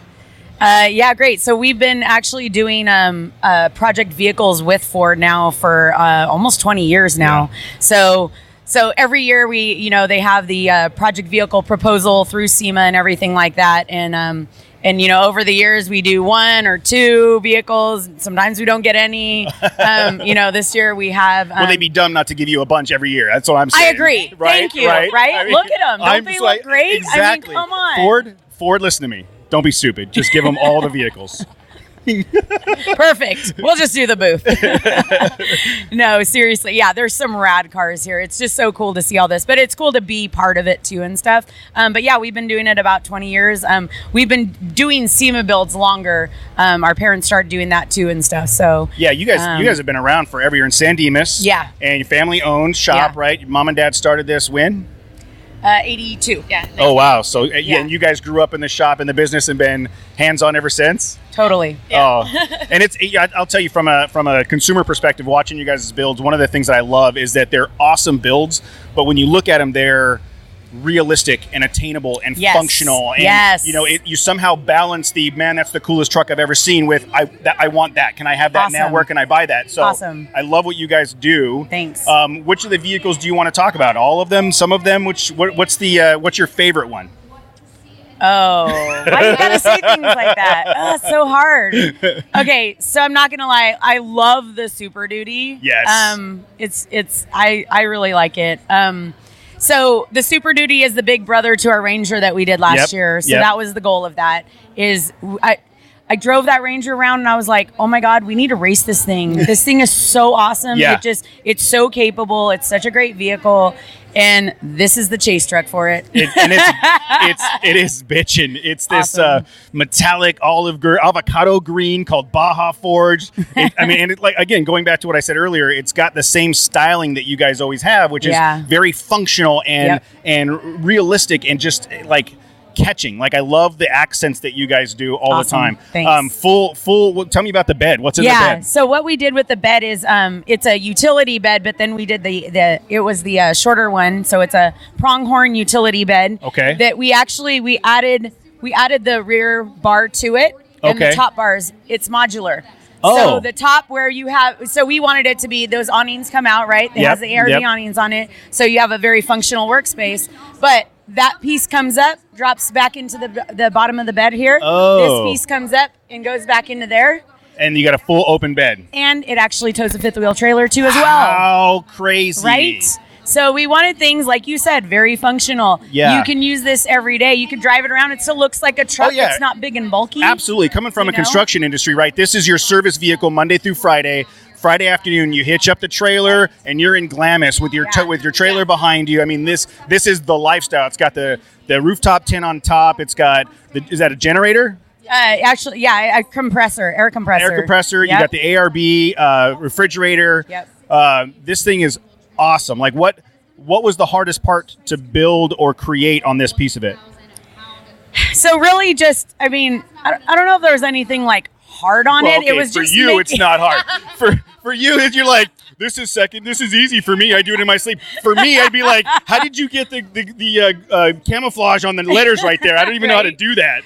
So what we did, to me, the bed was like, it still looked like a utility bed, so we wanted to make it look more cohesive with the rest of the truck. Yep. So we added these steel fender Oh, flares. yeah, for sure. So our guys in-house, actually made these. Okay. So those, I think that's like a really nice touch that that's a lot great. of You know people what? don't even realize. I was gonna say, like, Right? I thought this was part of the utility body. I didn't and we realize did. that was after the fact. Sure. You get that square, it's just not really finished off and stuff. But I mean, to me, it's all about stance and where your tire sits and how, proportions. Yeah. So it's like the tire has to sit out a little bit. So Yeah. it was sitting out too far. And it just stuck out like a sore thumb. And it's like, but it's just little details like that you might not notice, but that we make sure we incorporate. Well, yeah, it's one of those things where the most unnoticed detail is the one that has the most impact, right? If you notice it, then it's a problem. If you look at it and go, oh, that belongs there, that's how you know, right? Yeah. And everything looks like it belongs here. This thing is amazing. Yeah. So how long did this take? What's the build time on something like this? Well, so it's funny because it's like, everyone says like, oh, build times. I'm like, yeah, so it took us, 4 weeks to build the truck. But sometimes in those 4 weeks, we're actually working like 20 hours a day. Yeah, I'm sure. It's not like. Yeah, I'm sure in the 24 last hours a 2 weeks day. you've slept twice. Yeah, exactly. Like, literally, We have 13 guys at the shop, and stuff. We have amazing people. Yeah. Some of the guys have been there, 25 years. Wow. So I mean, our fabricator, our painter, things like that too, and stuff. So How much are mom and dad still involved in the shop? so they aren't. They actually retired last year. Did they? And so this is like our debut of all of these. So dad doesn't bust in the shop Nope. and be like, you guys are doing it Nope. wrong. No, that's awesome. Nope. Because I met you and dad at Tierra del Sol, I think a year or two ago, right? You guys were great. And like, I love the fact that dad has just stepped back and has the confidence in you guys to do what you do. That's amazing. Yeah. Was it more hectic than you thought it was going to be? No. No, 'cause you've done it enough times. Yeah. I mean, we've been like, we've been working at the shop 25 years So that's- ourselves. So it's like, and I always tell people who are like, oh, like, how long have you been doing this? And I'm like, 25 years. Well, technically, I've been receiving a paycheck for 25 years. Okay. But we've been there our whole life. Like, Since second grade, I've been doing this, right? Totally. And, and it's funny because one of the things, too, like, we kept getting asked, like, oh, man, like, you do like this and that. And I was like, yeah, you have to realize, like, this isn't my third year. This is my second year. Like, we're second generation. My dad already had a base or a platform, But I think we built our own base and platform completely separate from our dad. Yeah, I think so too, because like I said, you guys have a very distinct style, and I think that I just go through Instagram, you see things, and I can almost pick them out. Like when you see them, you're like, oh, I love the really the pinstriping, the way you have the some of the colors fade into it. Right, I mean, it just, right. I like details that when you have to look at something, you walk by and you go, wait a minute. Caught your eye, and it makes you go back and look at it again. Okay. So I want things to happen like that to people where they're like, I'm not sure why, but I need to go back and look. It's just like the color of the paint. Like I put a shitload of gold pearl in there so you can see that, but it also flattens out, and you're like, oh, it looks like like an army green, almost. Yes. But then all of a sudden the light hits it, and you're like, what? There's pearl in that, and so it's just little touches like that change it and make people want to go back to look at other details and stuff. And also, too, the front fenders are our product. So the flared fenders on front. So they're carbon fiber, Okay. fiberglass, or the fiberglass fenders, but we did them all in carbon fiber this Oh, wow. year. And Teresa did like an outline, so you can see, like, it's pinstriped off, but if you look at it, like, you can see through the green, and you can tell that the whole fender is carbon fiber. That but, is super cool. And it's funny because everyone keeps going up to it and they like touch it, and and it's like. Well, and how do you guys balance that? Like, I love that. So there's a lot of people there's the functional fabricator side, and then there's the creative paint and artistic side. How do you guys collaborate and make the two work together? That's what we do. And I know that's why I'm asking because I think there are people that can't do both. Okay, right? so Teresa, I basically do all the design and the paintwork. Okay. So Timmy, and then Sarah does all of the like she knows the specs and the technical side of it and stuff. So if I'm like, hey, I want this wheel and tire on here, this is what I want to fit, this is the offset, this is where I want it to sit, she helps me with like, okay, this is the backspace we need. This is the tech. So she does that part of it, and I do the other side of it, where I'm like, and it's kind of like anything. Like so engineering wise, I can kind of figure things out too. So like we did this, like the Kia, like you said, I love that one. So we actually did this Kia Sedona that for Ballast Point that opens up into a bar. Nice. That takes engineering and stuff for too. sure. So we fully had to figure out, how do we reinforce that side of the car? How do we make it so the roof opens up and stuff, and all these things like that. So I'm thinking of things like that at the same time, and then working with her too on that as well. The weight's changing in the vehicle, so we have to make sure the suspension and everything else functions with it. And then it's like a lot of things like, we're going into wheels and tires. On the off-road side, we always pay attention, or a lot of like towing stuff. Like, you actually, like, wheels have ratings on them. So we have to make sure that these wheels don't crack and the tires are okay. And like, so that's like, each of us have like our specialty of what we do in our shop too. That's awesome. And it's like, my sister in high school was a machinist. So it wasn't, so it's like she has that side of everything. Plus she did design. She's not just like off the wall artistic and like, I want this. And you're like, it's not going to happen. You can't do it. Right. Yeah. And the thing too, I mean, like, don't get me wrong. Like, she comes out and she's like, I want the tire to sit right here. I'm like, not possible. That happens a lot. I would love to be part of that conversation and watch just start giving each other. I need it like this much, and I'm like, you're not getting that much.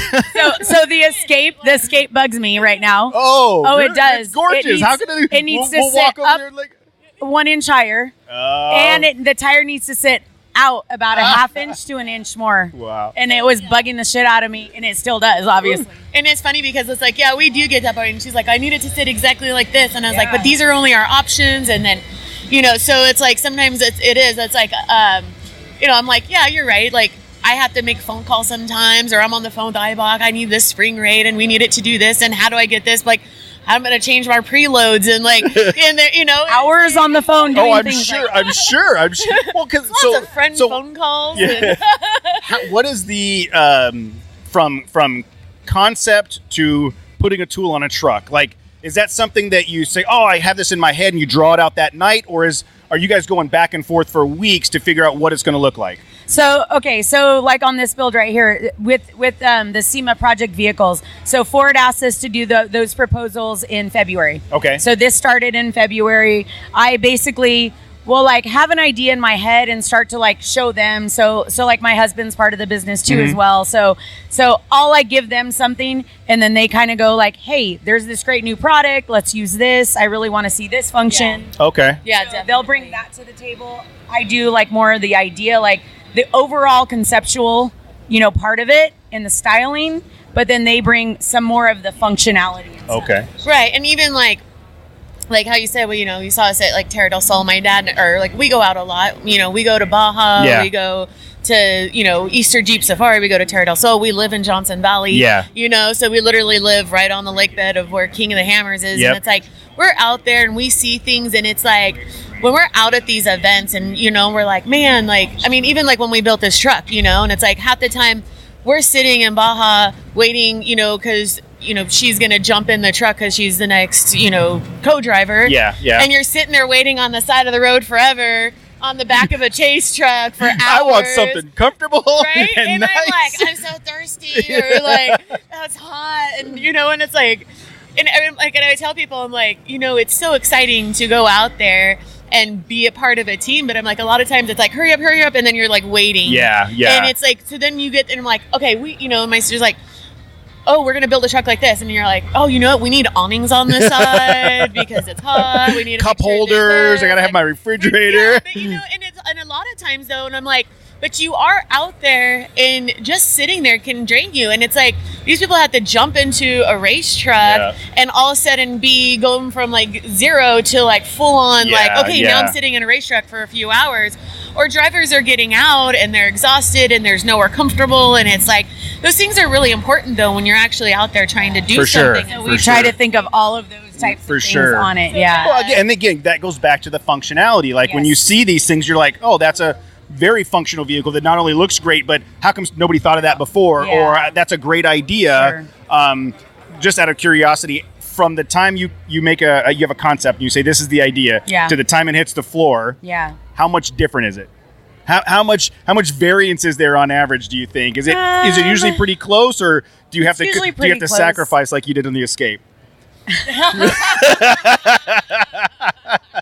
You hit a nerve on that one. You hit a nerve. Well, let's go. Let's walk over and look at the Escape. That was hilarious. That was look hilarious. at the Escape. I want to see this thing. Now he wants to see the. Well, because we saw it yesterday. My grab your stuff. That was so funny. My wife and I saw it yesterday. And we thought, man, this thing's gorgeous. I can't imagine you being upset with it. I mean, no, even I would drive it. I just get nitpicky, oh, but there's a reason. So we did win a design award for this. For the Super Duty? Yes. Rightfully so. This thing's gorgeous. We got a Ford Design Award. There's a reason why I'm picky. Well, because that's what we want. Yeah. I want people to come up and look at it and appreciate all of those things. We're at the SEMA show. You think every person that comes in here doesn't notice things? They do. Oh yeah. Everything's being scrutinized and being noticed, which is probably why you've been here doing it for 20 years, right? And that level of quality is so much. The level of quality and this for you. I got it. Come on, I got it. We're good with it. I love it. That purse looks good on you. I'm not afraid. I'm not afraid to carry purses. My wife needs me to carry a diaper bag, a purse, whatever. Man. And we got a hat in there for you too. I have 2 for you guys. Awesome. I love that we keep trading with people. Right? Yeah. Oh, sorry. So we're Oh yeah, we have the Hellwig one. Yeah. See, now that's funny because I interviewed Hellwig yesterday, and when I saw that, I was like, that's an LGE paint job. Like I knew, and I don't know if I knew it like from following you guys, but like I recognize that as your work. Thanks. Yeah. So, and that's a really cool truck. We interviewed them yesterday and talked about that, so we won't waste any time on that. Other than the paint job is gorgeous. Thanks. Yeah, no, it's cool because there's about 12 cars that we have here at the show that we've helped with. So like even ACC brands over here that we help them with like painting some parts on that vehicle as well, that Ranger. So, I mean, we're doing a lot of different things. There's like, we'll paint one. So how long have you been prepping for SEMA? 12 cars. Have you been doing this since last year? So for us, it usually get it all done in 3 weeks. Pretty much. So it usually starts about August. Like we'll tell people like July, we won't take any more vehicles on. At that time, what people probably don't or may not know is the bulk of your business is not SEMA builds. It's you take consumer vehicles and help them build their dreams, right? Well, actually, there is a lot. I mean, SEMA builds we get paid to do what we're doing. Yeah, for sure. These aren't we don't do sponsorships and stuff. People come to us to have those built. Now you're going to notice that, huh? No, I think this thing is I mean, for what it is, it's an Escape, right? Yes. This is not a rock crawler or a Baja vehicle. This is a little adventure truck, and it's a 4-wheel drive now. Yes, so that's kind of cool. But look, as an off-roader, I would love to see that thing, about an inch or two higher, a little bit wider stance. See. But that's my specific niche for. There's a whole swath of the society that would go like, that's the coolest off-road vehicle I've ever seen in my life, right? Yeah.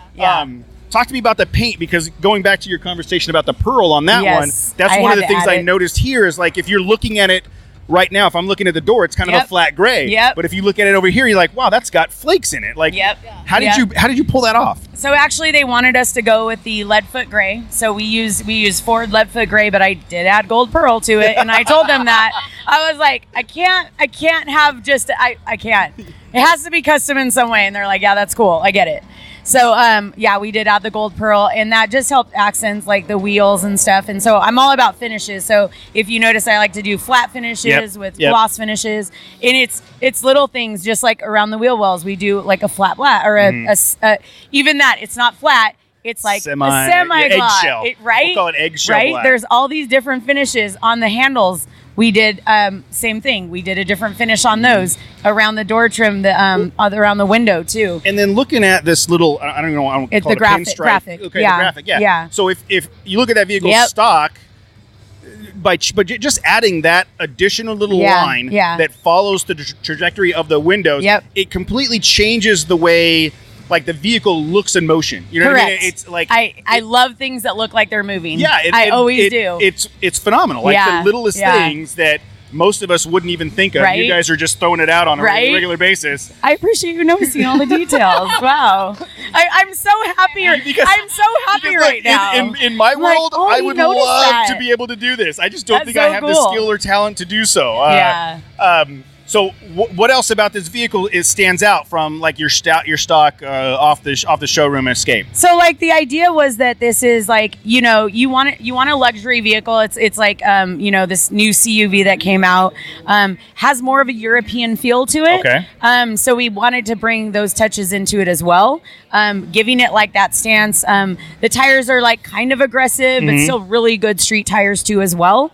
And then the interior we kind of did like a wrap around there too and stuff in the leather on the door panels and stuff.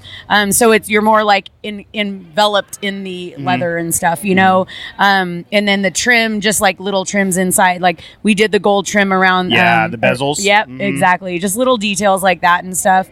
We changed the seat pattern too as well in there. Yeah, so the seats are really comfy, but just little things. We put like stripes in them. I love to do seat design too, and just even like the thread. I know. I geek out on all this shit. I could just keep it's talking geekable. for It's totally geekable. Totally. And like what I think about this, you look at the Super Duty build, right? Okay. And you can picture the person that's going to drive that. Like that's a desert Me? guy. That's exactly that's a desert. Seriously, that's what I'm kidding. saying. No, that's a desert person that's going out there and they're beating the crap out of that vehicle and whichever one they towed, right? I see this as the weekend kayaker, hiker that's taking a trail out to the start of a trailhead where they're going to go hiking or adventuring, right? And they look super cool doing it and have all the functionality they need. It's almost like you've picked an avatar, like a customer, and go, okay, this is the car I'm building for that person. Yes. Yeah, definitely. And you know what? And sometimes, like when we're building this, like Ford will come to us and say, "This is your avatar." Okay. Yeah. And then so then it's okay. What would that person drive? Nice. And nice. then is that Teresa easier? gets the design. Sometimes it is. Sometimes it isn't because, I mean, when you were talking about renderings earlier, this looked completely different. Okay. It had. Apparently, it looked way better. It was actually getting lifted with more aggressive tires. It had the light bar, or the round lights in the front. We did a bumper in the front. Oh, really? Yeah. So how awesome would that be? Yeah. So we had it more like a rally, like off-road Escape, and then it was, hey, but. Yeah, so just do this and tweak it here, and this is our avatar, and then all of a sudden, it kind of completely changed the whole concept. Now it's a millennial couple with a small white dog, and you're like, man, that. Yeah. And that was that's what I'm saying. The like, goal. Yes. Yeah. Yes. And I think that's one of the reasons too that Ford does work with us, because when things like that happen, we adapt to it. Yeah. And we understand, okay, that's what their goal They're the is. That's customer, what their target market is for this Escape, and that's what they're trying to do. Yeah. And then on other things like the Super Duty, they're like, okay, we trust you, go do it. That's nice. That's nice. Go ahead and do that. But I mean, do they come with us and want to? Yeah, they're excited. This is their brand new vehicle. They've been spending years on designing, and then we get it and cut it all up and change it. But I love. Hey, good job, guys. I'm going to make it better. But but it's all about enhancing. Oh yeah, for sure. I don't like the gaudiness of something. Like I'm not gonna just smack. Oh, I'm gonna put a bumper on. Well, no, but like, how does that bumper change? How does it enhance the body lines? How does it? Or the functionality, or so much. It has to be all things like that. So I always look at it. I'm like, how am I enhancing this vehicle? Yeah. And it's all about enhancing it, not taking away from it, and making it not what it was.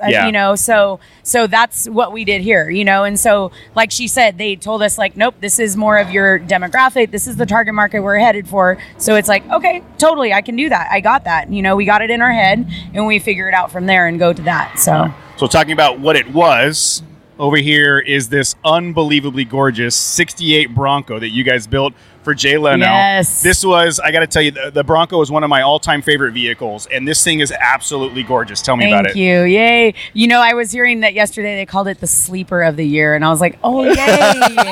That's so rad. Because, like I seriously got really excited. Well, first off, if you say the word Bronco, I'm like, I'm there. Yeah, for sure. I'm there. What? Yeah, what? for sure. How can I? Yeah. They were like, do you want to do a build that involves a Bronco? Yeah. I can't say yes fast enough. Sure. Yeah, for sure. Then it was rad that it was, with Jay Leno, with SEMA Garage, with Ford Performance. Yep. And it's still super classic. Like, you guys did an unbelievable job of making that classic vehicle somehow look more classic? Like I don't know if that makes sense. We did, because if you notice, that grill is completely different. Oh yeah. Yeah, absolutely. And that was our goal of those things, is we made these touches. We wanted it to be more like in 1968, they made a concept version of the Bronco, and this is it. No, yeah. You know what I love mean? it. But it's not a 2019 version. It's you know what I mean? Like that was our goal. But it also had, I mean, obviously those aren't stock axles, right? That whole drivetrain is brand new. It is beautiful and brand new. So if you start looking, of course, you're going to notice that doesn't look like that. But you think Jay's going to take that on the trail? I don't know about a trail. Oh, God, I want to take that thing out on the trail so bad. I definitely know he's going to hit the streets with it. For sure. Yeah. Hard. I don't care if it got 3 miles to the gallon. Right? That's what I would drive every single day, right? Yeah. That's just the coolest thing in the world. Like the idea of those classic vehicles with the upgraded drivetrain and stylings and things like that. How did that collaboration work with Jay? Did he give you an idea, or did you say, this is what I want to do? So basically, I don't know if you know the whole story and stuff. So he got this vehicle from Craig Ferguson. It was his last day of the Tonight Show. Okay. And he basically put this in his parking space. If you look at the before photos, so it was fully cut. It had fenders, flares on it. Yep. It had what was it, like like all kinds of things were done to it. It actually belonged bastardized over the last 20 years. Yeah. Yes. Totally. All these things needed to kind of be worked on and stuff. I mean, there's still parts on it that are all there still. Yeah. It's still the same. The quarters are still there. We just put new quarters on the bottom, and stuff. But no, basically, he kept saying, first off, I noticed that Jay likes sleepers. If you look at most of his cars, he's very much about the heritage of things. Yeah. And understanding, he wants that part of it, but he freaking loves to go fast. Yeah. That is his thing. Yeah, for sure. So it was cool, and I was like, okay, cool, I got that. And we worked with the design team at Ford too as well. So Rob got to work with us, and we wanted to make these little additional details that, what would we have done in 1968 to make it just a little bit cooler? But not right now. Not gaudy and not modern. So we 3D printed this grill in the front here and stuff. Really? That's 3D printed? So it's metal. It's a metal shell. Okay. And just these center pieces are 3D printed. Holy crap! And we raised that front bar, so it comes out to match. Because originally it wasn't indented, wasn't it? It's flat. Stamped? It's pretty. Yeah, it was a flat with a stamp Ford on it. Yeah. Now you're gonna have to look outside and look at him, and then you're gonna be like, shit, that girl looks rad. That's awesome. Right? You're going to see the difference, and you're like, it's such a subtle, different detail like that you don't notice it. And so I'm a bumper girl, and so I designed the bumper. Yeah, and with the nice little LGS-CTS stamp in it. Look at how clean that is. Just so you know, this was us. This was us here. My little signature. Fuck yeah. Totally. So, but again, it's all about it follows the lines of the vehicle. Yeah. Before it was funny because everyone refers to it as the guardrail bumper. Yes. It literally is a flat. Yes. Yep, exactly. So, we kept the same bumper, but it's all those little things. It's all the little you can tell all the way across. You're like, oh, but the gap's a little bit better. Yeah, and it fits the sides better. That is so crazy when you start pointing things out. You're like, yeah. Now I'm picturing because I love these, and I'm picturing in my head. Yeah, you're right. Guardrail bumper. That's right. And it was square on the end. You're right. And that was in an indented grill. You're right. Wow, this thing's amazing. Right? This is. I think this is one of my favorites of the show, just because it's got that heritage and that style, and it's amazing. And it's awesome because it's got the new GT500 motor sitting inside of it. No kidding. You know that? No. Oh my God. 760 horsepower. Holy it crap. sounds amazing. when you start it, it's oh my God. It's like goosebumps? Yeah. I'm getting chills now. Oh my God. It's so awesome. And it's so inside, obviously it doesn't really want to fit in there. That motor didn't belong here. So there's literally less than 1/8 inch gaps. All the way around? Yeah. Oh, and man. we have a lot of 3D printed parts in there that when we worked with SEMA Garage, so that all the things would fit in that vehicle. Because we had to put the new technology in it. But Jay's big thing was this motor and the trans from Mustang only comes in an automatic. and he wanted a manual transmission. Really? So when they did, Tremec did the transmission, they made it a manual transmission. No for him kidding. and stuff. So like, because we still wanted also, like that was the big thing was, no, these vehicles were manual. Yeah, they were all transmissions. manual. Yeah. And it was well, like they did have automatics back in the day, but I think they were less popular than the manuals because back then almost every vehicle was a manual. I mean, the automatic was fairly new. Yeah. What was the biggest challenge on this? Was it that transmission and getting the engine in?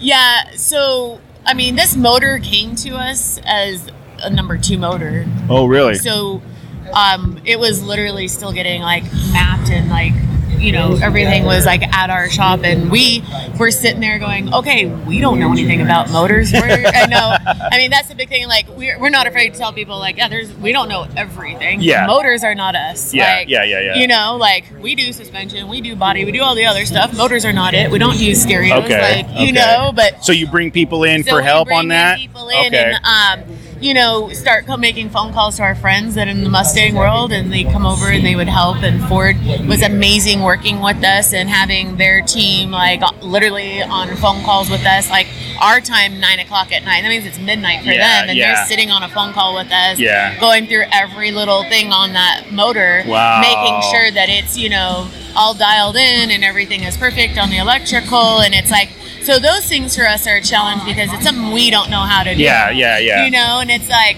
Well, but I mean, it sounds like, and based on what I know of you guys, you have enough of a network to where you make a call, I need some help, someone's going to jump in, right? I mean, that's an amazing part. Yeah. Well, I mean, this industry in general is that way, right? People are willing to help each other out whenever something comes up.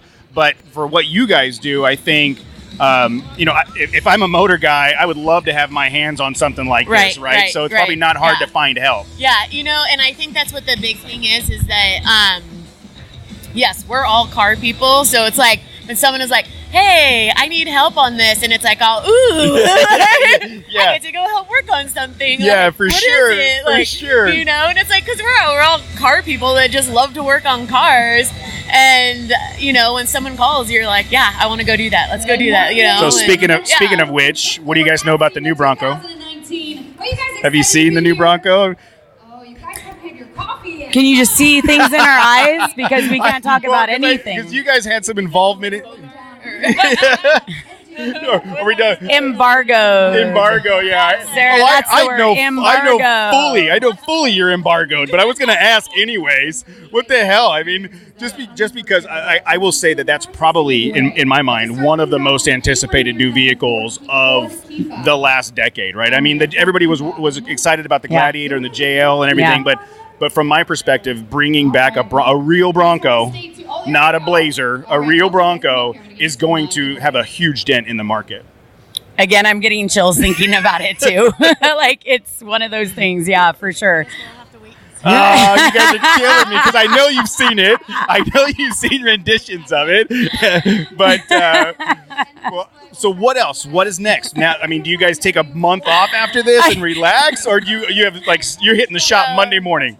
Oh, yeah, we hit the shop Monday morning for sure, yeah. We have to go back to, what are you talking about? Oh, yeah, that happens. Yeah. And then we're going to Saudi Arabia for 10 days. Oh, so very cool. What's going on there? They're having like a trade show out there as well, so. Icon's going out there too, I think. Yeah, we talked to them. We're talking to them again later today. Yeah. So are you excited about that? Have you ever been there? Never been there. So, yeah, I'm excited to go check it out and stuff like that, you know. But, yeah, we don't ever stop. Ever stop. Because the second it's like we have a day off, we're like, let's go off-roading. Yeah, for sure. Well, because you guys are living it. If you're not building it, you're driving it. If you're not driving it, you're fixing it. If you're not fixing it, you're selling it, right? I mean, you guys are living the life. I love that part about it. So where can people go to find everything they need to know about you guys? So they can go to our website, LGE-CTS.com. On Instagram, we're LGE_CTS Motorsports. And then on Facebook, facebook.com/LGE-CTS. Okay. What's next? What are you guys excited about at SEMA before you get out of here? Oh, excited about at SEMA? Yeah, anything else? Oh, gosh. We haven't even walked the show. We've only been stuck in this booth right now. So we want to go walk the show and check it out. I know, like, the Broncos out front, all the Heritage Broncos. That's huge. PP, like we have cars all over the place here too. Want to go check those out. We did like the Mickey Thompson tires. We painted that one too. Oh, cool. Yeah. So, I mean, there's, tons of other vehicles that we want to check out. People we want to talk to. Yeah, and I was a new product judge for Truck and Oh, Off-Road. really? So it's like for, 2 days I'm sitting in a room with, talking about all the parts and walking around it. Now I'm like, oh, I want to go. Like, it was funny because like we're sitting there and I was teasing like one of the guys. I'm like, but I'm all, I can't pick new product unless I get to touch it and feel it. Like, And Give me one. Give me one. Like I was like, I gotta play with it, attach it. Like I gotta make sure it's not cheap and flimsy, and like really go through things. And it was funny because I was like, hey, so next year can we get like this suspension on vehicles and then just go out there and test it? Like I can't choose a suspension product with it. I didn't know how it handles that landing. That's right. Yeah. Are we doing a test day? Come on, you guys. Come on. Look, sign me up. I'll come cover it. You guys tell me, I'll be there. Like we love test days for sure. Yes. But I think like I'm excited. I want to go see those new products now. I want to go talk to our companies that we sell their products, see what new things they have, so we can so we can sell them to our customers. But honestly, it's because I want to put it on my vehicle. So use it. No, I mean, you come to SEMA for trends, Yeah, for sure. You want to see what's happening. You want to see the latest things. You want to give that back to, like she said, our customers, for us. Hey, oh, cool. This is rad. This is new. Let's go out and test it. Let's put it on our stuff. Do we want to sell it? Yeah. We only sell products that we believe in. Yeah, for sure. That's how we are. So we go out and like most things that you'll see on our car, we're like, there's a reason it's on our car. We go out, and I like that you said that, like we use our vehicles. Yeah. That is all about people like, oh, you're going to mess them up. They look so pretty. Or it's like, they That's were what they're built for. to be Yeah. used. Like our Ranger too. Oh, but it has this pretty paint. It gets scratched. You can buff it off. I can fix it. Trust me, Whatever. I'll paint it again later when I change know. my mind on the color But I'm going to have so much. Do you change He your knows mind? me so well. Well, I'll tell you what. Our house decorations change on a 6-month cycle. So I'm wondering if your car color changes on the same 6-month cycle. Our bags, We lost a backpack. we're like going around. Maybe at the booth. Where did they get put? Well, I think Sarah had her backpack set down right here, and it just got picked up. My purse? Oh, you have my purse. They got it. Yeah, I've got your purse. Awesome. I'm still the purse. I'm still on satchel duty.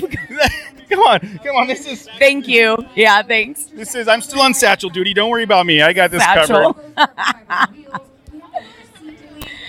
Okay, so we got the backpack back. Okay, we're All right. good. We're good. So, lady, I gotta Close tell call. you, I love spending time with you guys. Thanks. You guys are amazing. I Yeah, love watching we what enjoyed you're this. doing. Thanks. You're in San Dimas. You're local to where we're at. Yep. So I love catching up with you guys.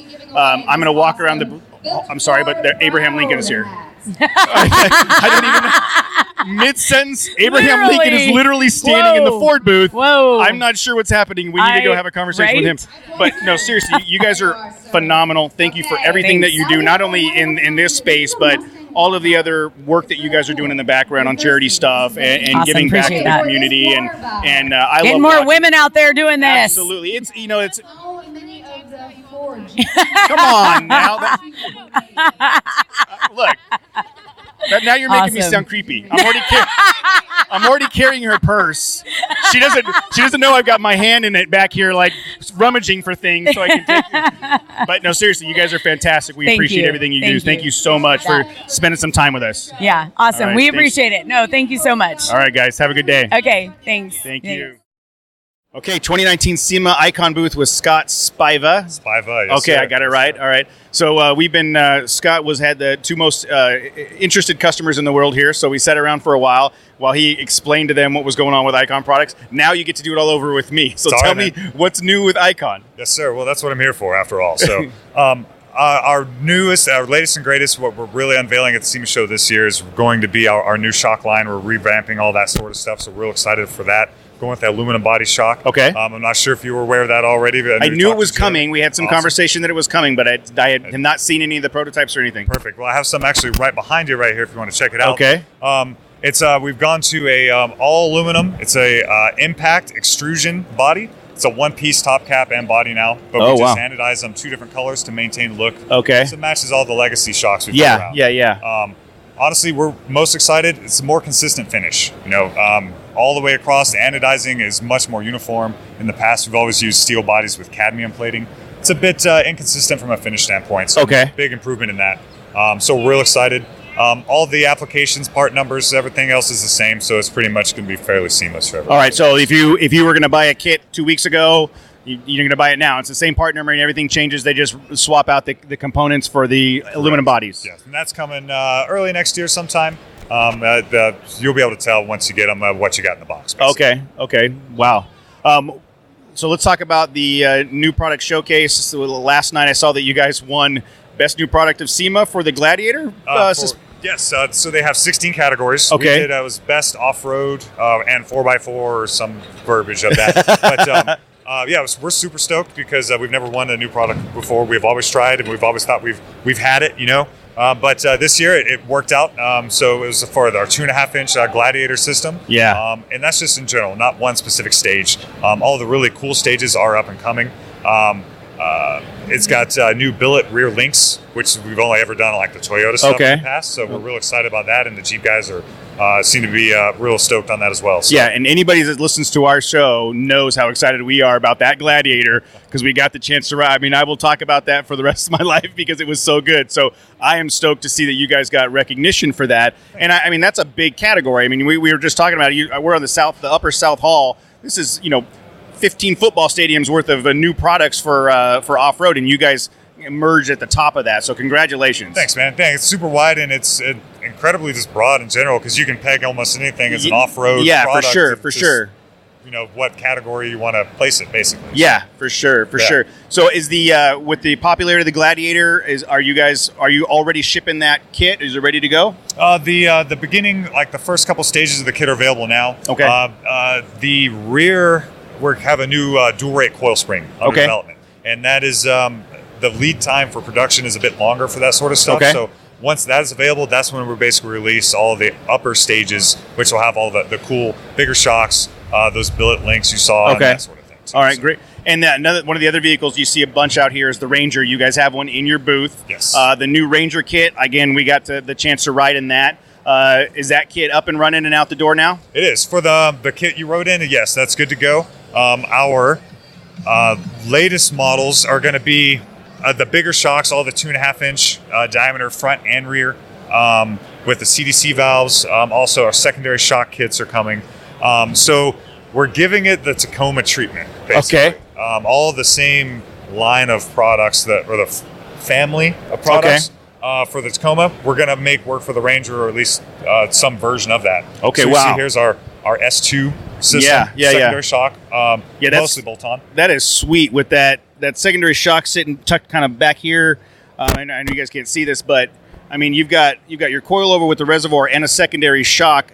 I got to believe that this thing can handle some pretty heavy duty. Like if you had a big bumper with a winch and all that stuff. I mean, does that help with the ride quality when you pack these things down with off-road accessories and overlanding gear? Yeah, absolutely. I mean, the more shock damping is going to help for a lot of different things. Typically for weight and such like that, in all honesty, a single shock can get you going. Okay. I usually recommend going in with the adjustable damping on the coilover with our CDC valve. Yep. That'll usually handle all that. What this guy's for is speed. Okay. I like that. I like speed. Honey, I need an extra one of these. Yeah. When you want to go fast, you need more shock.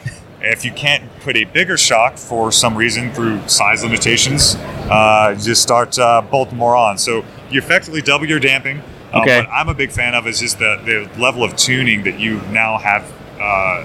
You're able to do, so you can do a lot of trick stuff. Yeah, tuning the coilover a certain way, the secondary a certain way. And I just noticed that the secondary shock also has a remote reservoir with the hose arced all the way over, so it's out of the way of all the components. So you could effectively adjust the dampening on the primary and secondary shock to give you all kinds of different configurations, right? Exactly. And in this place, the reservoir is mounted there from a clearance standpoint. Yes. So that's all different by the application. By the application. But I mean, I didn't, until just now, I didn't recognize that was, went all the way over to there. But that is really cool the way you guys did that, because now that's out of the way for clearance purposes, but you still have the ability to adjust that, and both the adjustment knobs happen to be right next to each other, so you can make those tweaks. Exactly. And I always use my own personal truck as an example because I wrench on it all the time. So I have a Tacoma, 2007, secondary shock setup, actually very similar to what we have over there. I have my coilover tuned to control more of the low speed movements of the suspension. Okay. Body roll, brake dive, sort of thing. But it doesn't do very much at all on higher velocity, faster, bigger hits, whoops, big holes, that sort of thing. The secondary is tuned kind of the opposite. It performs less well at lower speeds, but better as the speed increases. So they kind of work in conjunction with one another, and that's that level of tuning that you really get if you want to, dive into that and really. And I think for people like me, my truck is a weekend commuter, but then I take it out in the desert, and I want to be able to hit it hard. I mean that setup right there is the perfect dual purpose. Whatever you got going on, that thing will handle it. That's pretty awesome. If someone wanted to buy this dual setup, is that like a special kit, or what would you call that? We call it the S2 system, S2 secondary shock system, and so it's available in a couple different setups. Basically, what type of shock adjustment you want as the secondary shock. Okay. You see here is what we would call our stage 2 system with our CDC valve in the adjuster on the reservoir. Okay. On the Tacoma, we have our stage 3 S2 system, which is a bypass shock as your secondary. Okay. So more adjustments, more fine tuning. Okay. And on the same truck, this Ranger, on the back end, single shock. Single shock. It's body mounted reservoir, right? correct. On piggyback reservoir on the rear of this, we do that whenever clearance permits. Okay. Hose or piggyback, it's really all the same. It's more just for clearance issues. Clearance, and installation. So now, these shocks also have the same tuning ability, right? I mean, you can see the knob there. So a single shock on either side. What kind of application when you look at this Ranger? I mean, I guess we kind of already touched on it. It's like the dual sport, the guy that's using it for everything. What other things would someone with this, either the Tacoma or the Ranger, this type of truck that's got some overland gear on it, wants to get out on the trail, like where should they start? What's the best way to get going with the Icon product? Basically, I mean, you kind of have to look at it with budget's always a big constraint. So if you're not able to just jump right in and get the kind of everything that you would need all at the same time, you can build up in I say the word stages, but that's kind of where I was trying to get to. I just took a long way around it. So coilovers and upper control arms are usually the first thing, and arguably I think the most important. Okay. From a suspension standpoint, that's where your lift comes from. Everything gets the alignment gets corrected. That's the ride quality. Okay. Typically, I prefer to match a shock at the same time. Okay. Cost permitting, because that way you have a balanced tune front to rear. Okay. But from an overlanding standpoint, which is really popular, it's all in the spring. That's really what it comes down to. So a lot of guys ask me where I should start, and always, if you're going to carry a bunch of gear, start with the spring and just go out from there. Okay. So, we offer our multi-rate leaf spring. This one here's for the new Ranger, which is a prototype still, coming sometime in 2020. Okay. We offer the same setup for the Tacoma, Tundra, Raptor. Okay. And we're expanding all that as well. So it's configurable for 3 different spring rates and therefore ride heights, depending on what kind of gear you're carrying around. And when you say configurable, I can call you and say, I've got a Tacoma and I've got this much weight in it. You can kind of give me an idea what it is. And is it, once it's configured and slapped in the vehicle, can you modify it later, or is it done? No, it's modifiable. So there's nothing that we would configure ahead of time. Okay. You buy it, it ships out in its softest setting. Okay. And then it includes the Adaleaf and all the hardware that you would okay. need, so you can break it down in your driveway and change it out. So awesome. That's good, because what I'm thinking is, a lot of times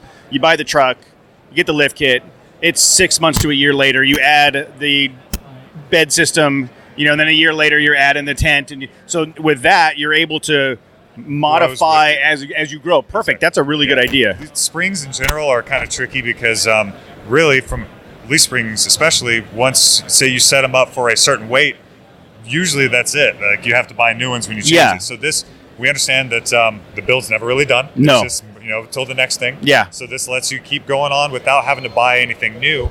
And then as a bonus, we also designed in more wheel travel overall. So that's from a performance standpoint, in addition to the weight capacity, it's much, much better. Very cool. Yeah, again, we've developed a relationship with Icon. We love their products. I've been super impressed with it. Looking at kind of the setup you guys have here with the 2 trucks and the all the shocks you have out here, it's super impressive. I mean, we've talked to these guys in the past and about the range of products that you have? Has there been anything new that's been added to the lineup, or are you still working with the same Ford, Toyota, Chevy, Dodge, Jeep? For the most part, yeah, it's all the all the late model vehicles, anything you would want to take off road. Okay. One thing that we want to work on more is just getting more of the. There's a lot of the other models that are available. Nissan Frontier. See, we used to have that. I know. Yeah, Jeremy's. I can say this because Jeremy's not here right now. He walked away from the booth. Right. But Jeremy is gonna bring the Nissan back. So my co-host is a Nissan Frontier guy, and we've been like in Jeremy's ear trying to get him to bring the Nissan stuff back so we can do a Titan swap and the Icon suspension on the Frontier. See, if you're doing a Titan swap, we already have the Titan coilover, man. We're good to go. That's what I'm. So we could do that. So you could we can do. make that happen. So if you had the Titan, if we got the Titan control arm. You've got a Titan coilover that would drop right in. So the only thing we discontinued from the Frontier kit at all was the spring. It was a custom-made spring. We don't make that anymore. Okay. The rest of the shock, in theory, can still be built. So we have the upper mount for your truck, this guy, Okay. right, where it bolts onto the frame. Yep. We use the same one for a different application, just so it happens to be first-gen Tundra. We have two Oh. bolt patterns milled into it. So, in theory, you get your Titan arms, Titan, setup. Control arms, yeah. Get you a Titan coilover, take that mount off, swap it in for the other one, line it back up so that the bolt pattern's correct. Got you covered. All right, we just need to find some money. We just need to find Matt some money. That's usually the issue. So that's awesome. So I'm sure that we will talk about that some more. Cool. Again, thank you for the time here. Everybody knows, go to your website, which is iconvehicledynamics.com. Okay. Also check out iconalloys.com. Yeah. That's our wheel line. You can see them on the main website. But no, the other one's cool too. Well, thanks again. I appreciate the time, man, and we'll be talking to you again soon. Thanks, sir. It's a pleasure. All right, thank you.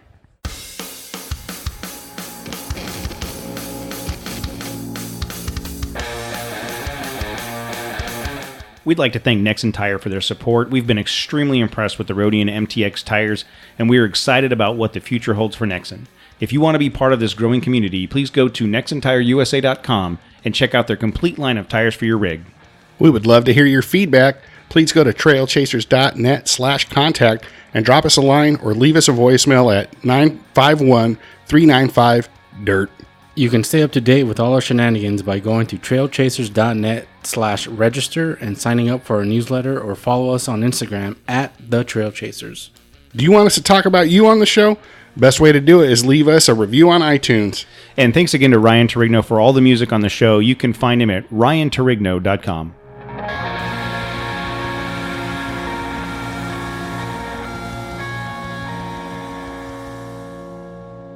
Soon, and we'll be talking to you on a future episode of The Trail Medic.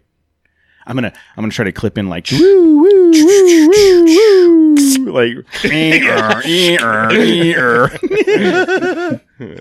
I don't know that that'll work. We gotta come up with it. We gotta find sirens.